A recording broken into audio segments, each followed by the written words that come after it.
नमस्कार दोस्तों, कैसे हैं आप सब लोग। इस वीडियो में हम लोग बात करेंगे मैकेनिकल प्रॉपर्टीज ऑफ मटेरियल की। हम लोग जानेंगे कि मैकेनिकल प्रॉपर्टीज क्या होती हैं मटेरियल की, मेटल्स की। इन्हीं प्रॉपर्टीज की सहायता से हम डिफरेंट टाइप के जो मटेरियल या मेटल होते हैं उनको डिफरेंट टाइप का शेप साइज हम देते हैं और उन पे डिफरेंट टाइप के मशीनिंग ऑपरेशन हम करते हैं। तो इस वीडियो में हम लोग समझेंगे कितने तरह के मैकेनिकल प्रॉपर्टीज होती हैं और इनका इफेक्ट क्या होता है मटेरियल पे और लोड की कंडीशन में ये कैसे बिहेव करती हैं। तो इस चीज़ को हम समझेंगे। इस वीडियो में आपको बहुत कुछ जानने को मिलेगा। वीडियो के अंत तक बने रहिए, एक एक चीज़ हम ब्रीफ में समझेंगे। तो चलिए शुरू करते हैं और देखते हैं मैकेनिकल प्रॉपर्टीज ऑफ मटेरियल्स। सबसे पहले हम जान लेते हैं मैकेनिकल प्रॉपर्टीज क्या होती हैं मटेरियल्स की। जब हम किसी भी मटेरियल पे या मेटल पे एक्सटर्नल लोड लगाते हैं तो उस मटेरियल का बिहेवियर कैसा होगा, वो कैसे रिएक्ट करेगा, कैसे बिहेव करेगा, इस चीज़ को जो है मैकेनिकल प्रॉपर्टी डिफाइन करती है। और ये हमें हेल्प करती है मटेरियल को स्पेसिफाई करने में, आइडेंटिफाई करने में।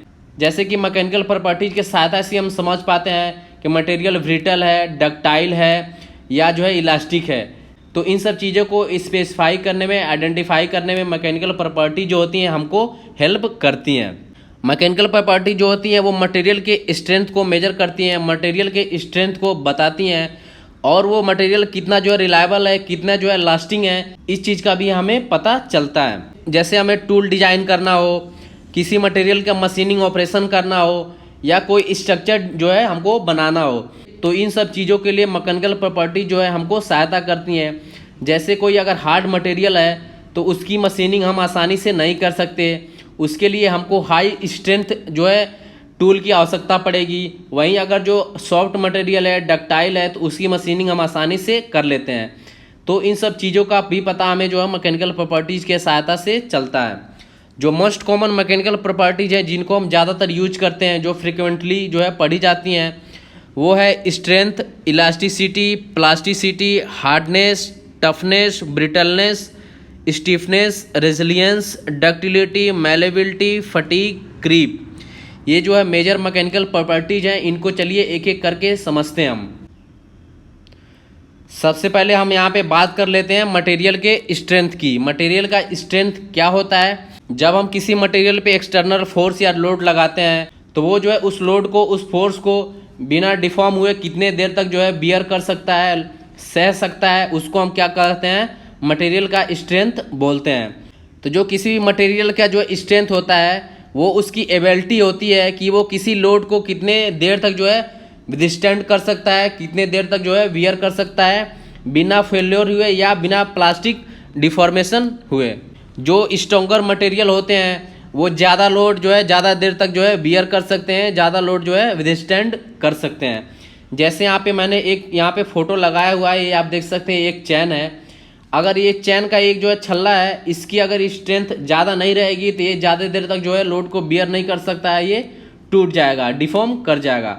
अगर ये बिना डिफॉर्म हुए जो उस पर्टिकुलर लोड को बिना प्लास्टिक डिफॉर्मेशन हुए बियर कर सकता है तो कहेंगे इसकी मटेरियल स्ट्रेंथ बढ़िया है। दूसरा हमारा जो मैकेनिकल प्रॉपर्टी है वो है इलास्टिसिटी। जब किसी मटेरियल पे हमने एक्सटर्नल लोड अप्लाई किया और वो डिफॉर्म हो गया, लेकिन जैसे ही हमने लोड हटाया वो अपने तुरंत ओरिजिनल पोजीशन में, जो उसका ओरिजिनल शेप है, उसमें वापस आ गया, तो इस केस में हम कहेंगे कि मटेरियल जो है इलास्टिक है या मेटल जो है इलास्टिक है। वो लोड कैसा भी हो सकता है, वो लोड जो है चाहे तो आपका टेंसाइल हो सकता है या कंप्रेसिव भी हो सकता है। तो अगर किसी मटेरियल पे हम टेंसाइल या कंप्रेसिव लोड लगाते हैं और उसमें डिफॉर्मेशन होता है और लोड जो है हटाने के बाद, लोड जो है रिलीज करने के बाद वो अपने ओरिजिनल शेप, ओरिजिनल पोजीशन में आ जाता है, तो कहेंगे मटेरियल जो है इलास्टिक है। इलास्टिक मटेरियल का सबसे अच्छा एग्जांपल है हीट ट्रीटेड स्प्रिंग, यानी ऐसी स्प्रिंग जो हीट ट्रीटमेंट प्रोसेस के सहायता से जो है बनती है। और जो रबड़ हो गया, ये जो है गुड एग्जांपल होते हैं इलास्टिक मटेरियल के। इलास्टिक मटेरियल को हम स्ट्रेस स्ट्रेन कर्व की सहायता से ज़्यादा अच्छे तरीके से समझ सकते हैं। ये आप देख सकते हैं, ये जो आपकी स्ट्रेस की लाइन है, ये जो है आपकी स्ट्रेन की लाइन है। डिफॉर्मेशन को रजिस्ट करने की जो कैपेबिलिटी होती है उसको हम स्ट्रेस कहते हैं। और जो मटेरियल में इलोंगेशन आता है कंप्रेसिव या टेंसाइल स्ट्रेंथ की वजह से, उसको हम स्ट्रेन बोलते हैं। तो यहाँ पे आप देख सकते हैं ये प्रोपोर्शनल लिमिट है, इसको हम जो है हुक्स लॉ भी कहते हैं, जहाँ पे स्ट्रेस और स्ट्रेन एक दूसरे के प्रोपोर्शनल होते हैं और ये है आपका इलास्टिक लिमिट। अगर यहाँ तक जो है आप लोड हटाते हैं तो मटेरियल अपने वापस ओरिजिनल पोजीशन में आ जाएगा। अगर इसके बाद आप लोड और लगाते जाते हैं, लोड की कैपेसिटी बढ़ाते जाते हैं, तो आपका जो है प्लास्टिक डिफॉर्मेशन में जो है बदल जाएगा। ये का अल्टीमेट स्ट्रेंथ है, यहाँ तक जो है प्लास्टिक डिफॉर्मेशन में रहेगा बिना फेल हुए। और उसके बाद अगर आप लोड बढ़ाएंगे तो वो जो है फ्रैक्चर कर जाएगा, टूट जाएगा। तो ये जो है स्ट्रेस स्ट्रेन कर्व है, इसकी सहायता से आप समझ सकते हैं। ये आप देख सकते हैं, ये जो है स्प्रिंग है, इसको जैसे हमने खींचा तो ये जो है एक्स जो है इलोंगेशन हो गया इसमें, और जैसे ही हमने लोड जो है हटाया ये वापस अपने ओरिजिनल पोजीशन में आ जाएगा। तो ये जो है एक इलास्टिक मटेरियल का एग्जांपल है। वैसे ही रबड़ के केस में होता है, रबड़ को हम खींचते हैं तो वो जो है फैल जाता है, और जैसे ही हम जो है लोड हटाते हैं तो वो अपने ओरिजिनल पोजीशन में आ जाता है। तो इस चीज़ को जो है हम इलास्टिसिटी बोलते हैं। चलिए अगली जो है मैकेनिकल प्रॉपर्टी है उसको हम देखते हैं। अगली जो हमारी मैकेनिकल प्रॉपर्टी है वो है प्लास्टिसिटी। अभी हमने इलास्टिसिटी पढ़ा और ये जो है आपकी प्लास्टिसिटी, ये जस्ट जो है रिवर्स होती है इलास्टिसिटी के। अगर कोई मटेरियल है उस पर हम लोड लगाते हैं तो वो परमानेंट डिफॉर्मेशन हो जाता है उसमें, यानी जब हम लोड हटाएंगे तो वो वापस अपने ओरिजिनल पोजीशन या ओरिजिनल कंडीशन में नहीं आएगा, उसमें परमानेंट डिफॉर्मेशन हो गया होगा। तो इस चीज़ को हम बोलते हैं प्लास्टिसिटी। और ये जो प्लास्टिक डिफॉर्मेशन होता है ये बिना रप्चर को होता है, यानी बिना मटेरियल फेल हुए, बिना मटेरियल फ्रैक्चर हुए। और प्लास्टिक डिफॉर्मेशन कब होता है? जब हम मटेरियल पे जो लोड लगाते हैं वो हमारे इलास्टिक रेंज के बाहर चला जाता है, तो उसको हम बोलते हैं प्लास्टिक रेंज, जिस रेंज में जो है मटेरियल प्लास्टिकली डिफॉर्म हो जाता है। यहाँ पे आप देखिए अगेन, यहाँ पे स्ट्रेस स्ट्रेन कर्व है, ये आपका है इलास्टिक रीजन, जहाँ तक ये आपको ब्लू लाइन दिख रही है। और इसके आगे अगर आप लोड लगाते हैं तो वो जो है प्लास्टिक रीजन में आ जाता है। तो उसमें क्या होता है, मटेरियल में प्लास्टिक डिफॉर्मेशन हो जाता है। अगर उसके बाद आप लोड हटाते भी हैं तो वो अपने ओरिजिनल पोजीशन में नहीं आता है। तो इस चीज़ को हम बोलते हैं प्लास्टिसिटी। अगर इसके एग्जांपल की बात करें तो जैसे क्ले हो गया, लेड हो गया, ये सब रूम टेम्परेचर पे क्या होते हैं, प्लास्टिक होते हैं, यानी इसमें प्लास्टिक डिफॉर्मेशन हो सकता है रूम टेम्परेचर पे। और जो स्टील होता है ये जो है अगर हम इसको एक हीट की सहायता से इसको गर्म करते हैं, ब्राइट रेड हीट करते हैं, जैसे आपको इस फोटो में दिख रहा है, तो वो जो है प्लास्टिक डिफॉर्मेशन उसमें आ जाता है, वो अपने ओरिजिनल शेप में वापस नहीं आता है। क्ले हो गया आपका, लेड हो गया, यानी जिसको हम सीसा बोलते हैं, जो कि रूम टेम्परेचर पे जो है प्लास्टिक होता है, जो कि रूम टेम्परेचर पे जो है प्लास्टिकली डिफॉर्म हो सकता है। तो ये जो है आपका हो गया प्लास्टिसिटी। चलिए आगे बढ़ते हैं और देखते हैं हम अपनी अगली मैकेनिकल प्रॉपर्टी, जो कि है आपकी हार्डनेस। अगर हम बात करें हार्डनेस की तो किसी भी मटेरियल की एबिलिटी जो रजिस्ट करती है स्क्रैच को, एब्रेशन को या कटिंग को, पेनिट्रेशन या डेंटिंग का, तो इस चीज़ का जब मटेरियल अपोज करता है तो वो उसकी हार्डनेस, यानी उसकी मैकेनिकल प्रॉपर्टी जो होती है हार्डनेस, उसकी वजह से वो scratch, abrasion, cutting, denting, penetration, इन सब चीज़ का अपोज करता है, उसे हम बोलते हैं हार्डनेस। यहाँ पे हार्डनेस के भी वेरियस मेजर्स होते हैं, जैसे आपका हो गया scratch hardness, indentation hardness, rebound hardness. चलिए एक एक करके इनको भी देख लेते हैं। अगर हम बात करें स्क्रैच हार्डनेस की तो किसी भी मटेरियल की एबिलिटी जो कि उसके आउटर सरफेस पे स्क्रैच का जो है अपोज करती है, स्क्रैच का जो है रजिस्ट करती है, तो उसको हम क्या बोलते हैं, स्क्रैच हार्डनेस बोलते हैं। दूसरा है आपका इंडेंटेशन हार्डनेस, तो किसी भी मटेरियल की एबिलिटी जो कि जो है डेंट का अपोज करती है, जो आता है किसी अगर शार्प हम जो ऑब्जेक्ट की सहायता से किसी मटेरियल को पंच करते हैं या उस पर डेंट लगाने की कोशिश करते हैं, तो उस चीज़ का जो अपोज होता है उस चीज़ को हम क्या बोलते हैं, इंडेंटेशन हार्डनेस। तीसरा है आपका रिबाउंड हार्डनेस। रिबाउंड हार्डनेस को हम डायनेमिक हार्डनेस के नाम से भी जानते हैं। अगर किसी भी मटेरियल को हम एक पर्टिकुलर हाइट से एक जो है डायमंड के टिप पे हम बाउंस करते हैं, उस पर अगर हम गिराते हैं तो वो उस चीज़ का कितना अपोज करता है मटेरियल, उस चीज़ को हम क्या बोलते हैं, रिबाउंड हार्डनेस बोलते हैं। तो ये जो है 3 मेजर्स होते हैं हार्डनेस के। हार्डनेस से ही एक मिलता जुलता शब्द है जिसको हम बोलते हैं हार्डनेस एबिलिटी। इसके बारे में थोड़ा जान लेते हैं। अगर किसी भी मटेरियल को हम हार्ड करते हैं तो वो कितना हार्डनेस अटेन करता है, कितना हार्ड होता है, उस चीज़ को हम क्या बोलते हैं, हार्डन एबिलिटी बोलते हैं। और जो हम हार्डनेस करते हैं मटेरियल का वो किस प्रोसेस की सहायता से करते हैं, हीट ट्रीटमेंट प्रोसेस की सहायता से करते हैं। और ये हार्डनेबिलिटी कैसे हम डिफाइन करते हैं, इसको कैसे मेजर करते हैं कि मटेरियल जो है कितने डेप्थ तक जो है हार्ड हुआ है, इस चीज़ से हमको हार्डनेबिलिटी पता चलती है। और हार्डनेबिलिटी की जो एसआई यूनिट है वो जो है लेंथ के सिमिलर होती है। जो मटेरियल की हार्डनेबिलिटी होती है वो मटेरियल की वेल्डेबिलिटी के जो है इन्वर्सली प्रोपोर्शनल होती है, यानी उल्टे रेशियो में एक दूसरे के होते हैं हार्डनेबिलिटी और वेल्डेबिलिटी।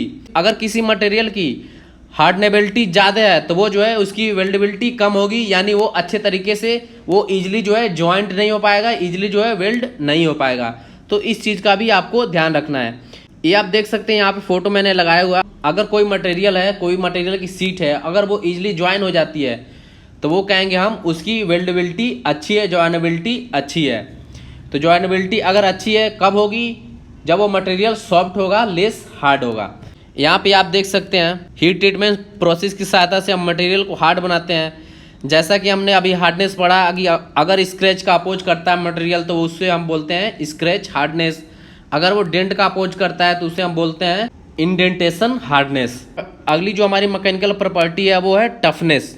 अगर हम बात करें टफनेस की, it is the ability of a material to absorb the energy and get plastically deform without fracturing. बिना फेल्योर के कोई भी मटेरियल कितना एनर्जी एब्जॉर्ब कर सकता है, वो प्लास्टिकली डिफॉर्म हो सकता है, उस चीज़ को हम क्या बोलेंगे? टफनेस। जूल मीटर क्यूब में जो है टफनेस की वैल्यू मेजर की जाती है। Amount of energy per unit जो वॉल्यूम होता है उसे हम क्या बोलते हैं? टफनेस बोलते हैं। किसी भी मटेरियल की टफनेस जो वैल्यू होती है वो हमको स्ट्रेस स्ट्रेन कर्व से जो है पता चलती है। अगर किसी मटेरियल की टफनेस अच्छी है तो वो मटेरियल की स्ट्रेंथ भी अच्छी होगी और वो डक्टाइल भी होगा। तो ये जो है कंडीशन होती है कि टफनेस अगर किसी मटेरियल की अच्छी है तो उसकी स्ट्रेंथ अच्छी होनी चाहिए और जो है डक्टाइल होना चाहिए। सपोज करिए कोई मटेरियल है जिसकी स्ट्रेंथ कम है, अच्छी नहीं है, और डक्टाइल है, बढ़िया डक्टाइल है, तो लेकिन वो टफ नहीं होगा क्योंकि वो जो है फ्रैक्चर कर जाएगा, ज़्यादा लोड वियर नहीं कर पाएगा। तो टफनेस का एक कंडीशन होता है कि मटेरियल स्ट्रेंथ अच्छी होनी चाहिए, साथ साथ वो डक्टाइल भी होना चाहिए, जिससे वो ज़्यादा एनर्जी एब्जॉर्ब कर सकता है, ज़्यादा देर तक जो है लोड को बियर सकता है और बिना फेल्योर हुआ वो प्लास्टिकली डिफॉर्म हो सकता है। अगर एग्जाम्पल की हम बात करें तो जो ब्रिटल मटेरियल होते हैं उनके स्ट्रेंथ तो अच्छी होती है लेकिन उनमें डक्टिलिटी क्या होती है? लिमिटेड होती है, तो इसलिए वो टफ नहीं होते हैं। अगर कन्वर्सली हम बात करें तो ऐसे मटेरियल जिनकी डक्टिलिटी अच्छी होती है लेकिन स्ट्रेंथ जो है कम होती है तो वो मटेरियल भी टफ नहीं होते हैं, उनकी टफनेस अच्छी नहीं होती है। कोई भी मटेरियल हाईली टफ जब होगा जब उसका नेचर डक्टाइल हो और उसकी स्ट्रेंथ भी अच्छी हो। ये देखिए ये जो है स्ट्रेस स्ट्रेन कर्व है, ये जो है लो टफ मटेरियल का यहाँ पे आप देख सकते हैं ये जो है ग्राफ है, और ये जो है हाई टफ मटेरियल का यहाँ पे ग्राफ है। तो ये जो आपका ये ब्लू कलर का जो ये एरिया दिख रहा है कलर्ड में, ये जो है अमाउंट ऑफ एनर्जी जो कि मटेरियल ने एब्जॉर्ब की है, जो कि हाई टफनेस मटेरियल है जिसने इतनी एनर्जी स्टोर की है, एब्जॉर्ब की है। वहीं जो रेड कलर का आपको ये एरिया दिख रहा है, ये जो आपका शो कर रहा है कि इस मटेरियल ने कम एनर्जी एब्जॉर्ब की है, लो एनर्जी एब्जॉर्ब की है। कौन सा मटेरियल? जिसकी टफनेस कम है। जो हाई कार्बन स्टील होते हैं या सिरेमिक होते हैं ये जो है इनकी टफनेस कम होती है, और जो मीडियम कार्बन स्टील होते हैं या मेटल होते हैं ये इनके कंपेरेटिवली यानी हाई कार्बन के स्टील के कंपेरेटिवली जो है अच्छे होते हैं टफनेस में। इनमें टफनेस जो है मीडियम रूप में, मॉडरेट रूप में पाया जाता है। वहीं जो लो कार्बन स्टील होते हैं जैसे आपका अनरेनफोर्स्ड जो पॉलीमर होता है, माइल्ड स्टील होता है, इनमें जो है टफनेस अच्छी होती है, ये हाईली टफ मटेरियल होते हैं। ये आप देख सकते हैं टफनेस टेस्टिंग भी करते हैं इस तरह से हम। ये देख सकते हैं ये जो हमारा स्पेसिमेन है यानी जो हमारा सैंपल है वो है जिसको लोड लगने के बाद भी ये जो है फ्रैक्चर नहीं हुआ है, बस ये जो है ये प्लास्टिकली डिफॉर्म हो गया है। तो ये जो है टफ मटेरियल है। अगर ये फ्रैक्चर हो जाता तो ये जो है दो पार्ट में टूट जाता, तो इसको हम कहते हैं कि ये टफ मटेरियल नहीं है, और इसकी रेटिंग हमको इस स्केल से पता चलती है कि ये मटेरियल जो है कितना टफ है। यहाँ पे हम जो है सैंपल को लगा देते हैं और इधर से हम जो है इम्पैक्ट लोड इस पर डालते हैं। और इस तरह से ये जो है नॉर्मल जो स्कूल में हमको समझाया जाता था कि ऐसे कोई मटेरियल है उसको लेके अगर हम जो है हैमर से मारते हैं, अगर वो फ्रैक्चर नहीं करता है तो हम कहेंगे वो मटेरियल टफ है, अगर वो फ्रैक्चर कर जाता है तो हम कहेंगे वो मटेरियल क्या है? ब्रिटल है। तो इस चीज़ की सहायता से भी आप समझ सकते हैं टफनेस को। चलिए आगे देखते हैं हमारी कौन सी मैकेनिकल प्रॉपर्टी है उसको देखते हैं। अगली जो हमारी मैकेनिकल प्रॉपर्टी है वो है ब्रिटलनेस। जैसा कि अभी हमने बात की जो मटेरियल फ्रैक्चर हो गया लोड डालने पे तो इस तरह के मटेरियल को हम क्या कहेंगे कि वो जो मटेरियल क्या है, ब्रिटल है, जैसा कि इस केस में आपको दिखाया गया है। तो किसी मटेरियल की ब्रिटलनेस ये इंडिकेट करती है कि वो मटेरियल जब सब्जेक्टेड होता है लोड से, बाहर से एक्सटर्नल लोड हम अप्लाई करते हैं तो कितना ईजिली वो फ्रैक्चर हो जाता है, इसको हम मटेरियल का ब्रिटलनेस बोलते हैं। जो ब्रिटल मटेरियल होता है वो लेस एनर्जी एब्जॉर्ब करता है और जो है ईजिली फ्रैक्चर होता है as compared to ductile material. Brittleness और डक्टिलिटी जो है एक दूसरे के इन्वर्सिबल होते हैं। अगर किसी मटेरियल की ब्रिटलनेस हाई है तो डक्टिलिटी उसकी बहुत कम होगी, अगर वो मटेरियल बहुत डक्टाइल है तो उसकी ब्रिटलनेस जो है बहुत कम होगी। और ब्रिटलनेस जो होता है मटेरियल का वो जो है टेम्परेचर डिपेंडेंट होता है। कुछ ऐसे मेटल्स होते हैं जो कि नॉर्मल टेम्परेचर पे क्या होते हैं, डक्टाइल होते हैं, लेकिन अगर उनको हम टेम्परेचर लो करते हैं तो वो क्या हो जाते हैं, ब्रिटल हो जाते हैं। जनरली जो ब्रिटल मटेरियल होते हैं उनकी जो कंप्रेसिव स्ट्रेंथ होती है वो हाई होती है और उनकी जो टेंसाइल स्ट्रेंथ होती है वो लो होती है। तो जो ब्रिटल मटेरियल होते हैं इनका एप्लीकेशन वहाँ पे होता है जहाँ पे हमको हाईली कंप्रेसिव स्ट्रेंथ की ज़रूरत होती है। तो जैसे जो हैवी मशीनें होती हैं उनके बेड के रूप में जो है ब्रिटल मटेरियल का यूज किया जाता है। अगर इसके एग्जांपल की बात करें तो कास्ट आयरन, ग्लास, चाक, ये जो है अच्छे एग्जांपल हैं ब्रिटल मटेरियल के। तो हम बात कर लेते हैं स्टिफनेस की। किसी मटेरियल का स्टिफनेस क्या होता है? जो स्टिफनेस होता है वो मटेरियल की वो एबिलिटी होती है जो कि क्या करता है, इलास्टिक डिफॉर्मेशन का जो है अपोज करता है या डिफ्लेक्शन का जो है अपोज करता है। तो किसी मटेरियल की स्टिफनेस जो है रिजिडिटी होती है जो कि एक्सटर्नल फोर्स का अपोज करती है डिफॉर्मेशन के लिए। अगली जो हमारी मैकेनिकल प्रॉपर्टी है वो है resilience. Resilience is the ability of material to absorb energy when it deform elastically. और जब हम उस लोड या स्ट्रेस को हटाते हैं तो वो जितनी एनर्जी एब्जॉर्ब किया रहता है उस एनर्जी को क्या करता है, रिलीज कर देता है। तो रेजिलियंस क्या होता है, मटेरियल की वो एबिलिटी होती है जब हम लोड लगाते हैं वो तो इलास्टिकली डिफॉर्म हो जाता है और वो जितनी एनर्जी एब्जॉर्ब करता है वो जो हम लोड हटाते हैं वो क्या एनर्जी कर देता है, रिलीज कर देता है। तो इस चीज़ को हम क्या बोलते हैं, रेजिलियंस बोलते हैं। स्टिफनेस में क्या होता है, जो मटेरियल होता है वो इलास्टिक डिफॉर्मेशन का अपोज करता है। यहाँ पे आप देख सकते हैं ये जो है रेजिलियंस का एग्जांपल है जो स्प्रिंग है। इसमें हम जब लोड लगाएंगे, जब इस पे हम जो है टेंसाइल लोड लगाएंगे, खींचेंगे इसको, तो ये जो है एनर्जी एब्जॉर्ब करेगा, इसकी लेंथ बढ़ेगी और जैसे ही हम इसको छोड़ेंगे तो एनर्जी ये रिलीज करेगा, ये अपने ओरिजिनल जो है पोजीशन में आ जाएगा। ये कोई अगर मटेरियल है अगर वो लोड की कंडीशन में बेंड नहीं होता है, इजीली इलास्टिकली इजीली डिफॉर्म नहीं होता है, तो वो कहेंगे हाई स्टिफनेस है उसकी। अगर वो इजीली डिफॉर्म हो जाता है, इजीली जो है इलास्टिक डिफॉर्मेशन उसमें आ जाता है, तो हम कहेंगे ये लो जो है स्टिफनेस है इस मटेरियल की। अगला जो हमारा मैकेनिकल प्रॉपर्टी है वो है डक्टिलिटी। डक्टिलिटी किसी भी मटेरियल की वो प्रॉपर्टी होती है जब हम मटेरियल पे टेंसाइल लोड लगाते हैं तो वो कितना इजीली जो है उस टेंसाइल स्ट्रेस या टेंसाइल लोड की कंडीशन में डिफॉर्म हो जाता है, उस चीज़ को हम क्या बोलते हैं, डक्टिलिटी। इस चीज़ को और एक अच्छे तरीके से समझने के लिए ये आप समझ सकते हैं कि कोई भी मटेरियल जिसको हम आसानी से खींचकर या टेंसाइल लोड लगाकर वायर में कन्वर्ट कर सकें तो उसको हम क्या बोलते हैं कि वो मटेरियल क्या है, डक्टाइल है। जो मटेरियल की डक्टिलिटी होती है वो टेम्परेचर के साथ क्या करती है, बढ़ती है। तो इसका मतलब डक्टिलिटी भी जो है टेम्परेचर डिपेंडेंट होता है। इसके एग्जाम्पल के लिए अगर हम बात करें, माइल्ड स्टील, कॉपर, एल्यूमिनियम, ये जो है गुड एग्जाम्पल होते हैं डक्टाइल मटेरियल के। अगली जो हमारी मैकेनिकल प्रॉपर्टी है वो है मैलेबिलिटी। तो मैलेबिलिटी किसी मटेरियल की वो प्रॉपर्टी होती है जो कि हमको ये इंडिकेट करती है कि वो मटेरियल कंप्रेसिव स्ट्रेस या कंप्रेसिव जो है लोड लगाने पे कितना इजीली जो है डिफॉर्म हो जाता है। इस चीज़ को हम उस मटेरियल की मैलेबिलिटी बोलते हैं। इसको और आसानी से आप समझ सकते हैं। तो मैलेबिलिटी जो होती है मटेरियल की वो एबिलिटी होती है जिसकी सहायता से हम क्या कर सकते हैं, उसको हम हैमरिंग करके एक रोलिंग में, एक सीट में जो है कन्वर्ट कर सकते हैं। तो कोई भी मटेरियल अगर कंप्रेसिव स्ट्रेस या कंप्रेसिव लोड की कंडीशन में इजीली जो है एक सीट में जो है रोल हो सकता है, एक सीट में उसको कन्वर्ट कर सकते हैं, तो उसको हम क्या बोलेंगे कि ये जो है मटेरियल क्या है, मैलेबल है, इसकी मैलेबिलिटी अच्छी है। अगेन मैलेबिलिटी भी जो होती है मटेरियल की वो टेम्परेचर डिपेंडेंट होती है। टेम्परेचर के साथ साथ जो है मैलेबिलिटी क्या होती है, इंक्रीज होती है अगर टेम्परेचर इंक्रीज होता है तो। एल्युमिनियम हो गया, अगेन कापर, टीन, लेड, ये जो है अच्छे एग्जाम्पल हैं मैलेबल मटेरियल की। अगली जो हमारी मैकेनिकल प्रॉपर्टी है वो है फटीक। अगर हम रिपीटेड लोड डालते हैं तो वो क्या होता है, फटीक हो जाता है, उसमें फटीक आ जाती है। एक तरह से आप कह सकते हैं मटेरियल जो है थक जाता है।